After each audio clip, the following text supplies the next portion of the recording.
So without their help, BLM would really be hurting for labor to try to maintain the Little Book Cliffs area like we like to have it maintained. And I think this is just a little treasure we have right here in the Book Cliffs. It's an awesome experience. I got involved back in the 80s with Tony Bainbridge. I enjoy horses and the outdoors. I got interested when I adopted my first Mustang in 1989. We work with the BLM hand in hand. Come join FOM. Come and have some fun. In 1982, 5 of us who were good friends and were very interested in the wild horses approached the BLM, and we said, you know, we really don't want to go to Rock Springs, Wyoming to adopt horses. Can we have a local adoption? And he said, if you form a club, we'll make that happen. And so we did. We informally, 1982 was the year, and then 1983 we had a gather, and we had a local adoption, and we've been having those ever since. Our first roundup was due to a drought, and we just ran out of feed up there. And in that first roundup or gather, we had several people who were interested and came out and watched and expressed an interest in helping us with future gathers or helping with on the range. And so at that time, BLM was, we had quite a few people on board, and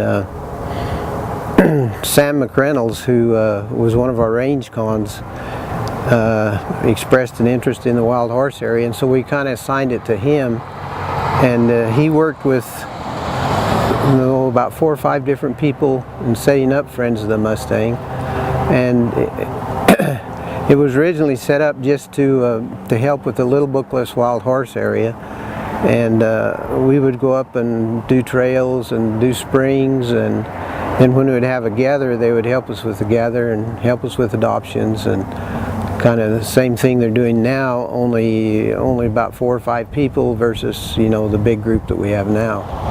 So without their help, BLM would really be hurting for labor to try to maintain the Little Book Cliffs area like we like to have it maintained.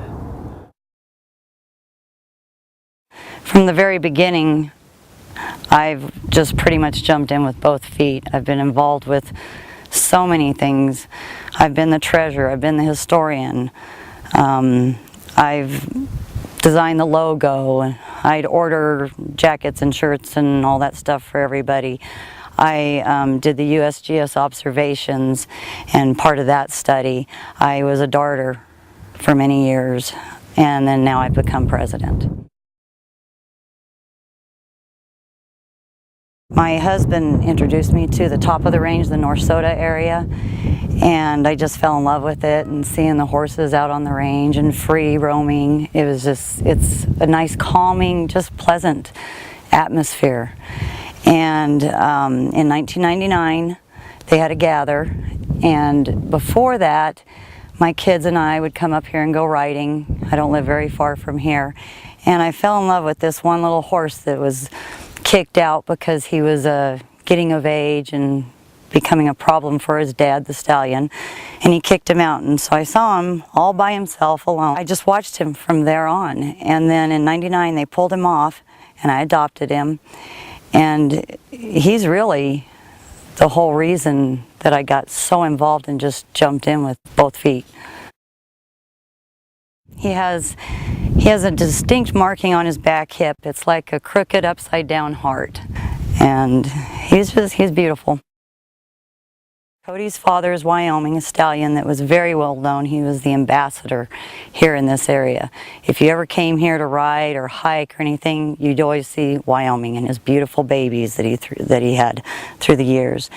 And Cody was pulled off when he was 4 years old, and I think Marty Felix named him, and she saw him just right down here lower in this canyon, Main Canyon, came from behind a big rock and just came out, and there was a brand new baby right there. And he was the love of my life. He was awesome. And he did everything with me.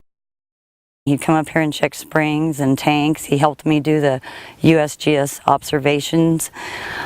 He helped me go dart. You know, I'd ride him and carry the gun and all this stuff and ride back and get to mares that you wouldn't want to hike to and carry all this stuff. He was my partner in crime up here, I guess I would say.